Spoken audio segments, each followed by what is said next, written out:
Gugatan pra-peradilan Sekretaris Jenderal PDI Perjuangan Hasto Kristianto ditolak Hakim Tunggal Pengadilan Negeri Jakarta Selatan pada Kamis 13 Februari 2025.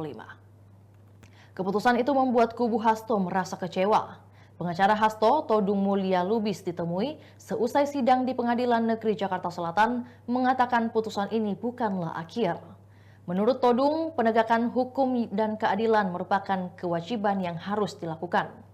Todung pun menyayangkan dengan hakim yang tak menerima permohonan pra-peradilan.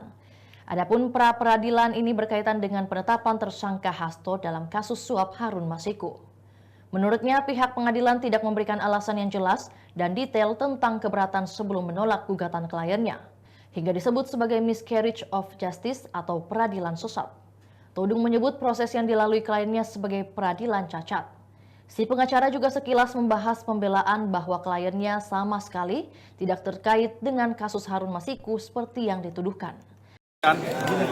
Terima kasih untuk atensinya terhadap pembacaan putusan pra-peradilan pada hari ini. Kami harus mengatakan bahwa kami kecewa dengan putusan pra-peradilan yang dibacakan dan saudara-saudara juga sudah mendengarkan dengan seksama. Kami mengharapkan satu putusan dengan pertimbangan hukum, dengan legal reasoning yang bisa meyakinkan kita semua bahwa permohonan pra-peradilan itu tidak diterima. Tetapi kami sangat menyayangkan bahwa kami tidak menemukan pertimbangan hukum atau legal reasoning yang meyakinkan untuk bisa memahami kenapa pra-peradilan itu ditolak. Buat saya, ini adalah satu apa yang disebut miscarriage of justice. Tahu saudara miscarriage of justice? Itu miscarriage itu kan keguguran. Jadi keadilan yang digugurkan atau peradilan sesat. Kita datang ke Pengadilan Negeri Jakarta Selatan untuk menguji abuse of power, pelanggaran-pelanggaran yang dilakukan oleh KPK, karena sangat telanjang di depan mata kita, pelanggaran itu dilakukan. Tuduhan bahwa Hasto Kristianto melakukan obstruction of justice, itu tuduhan yang hampa, tuduhan yang tidak ada dasarnya sama sekali. Hasto Kristianto itu sangat kooperatif. Tuduhan bahwa Hasto Kristianto terlibat dalam melakukan pemberian hadiah dalam kasus Wahyu Setiawan itu pun tidak ada dasarnya. Kenapa? Karena putusan itu sudah inkrah 5 tahun yang lalu dan Hasto Kristianto sama sekali tidak terlibat, sama sekali tidak disebut sebagai pihak yang memberikan atau memfasilitasi suap.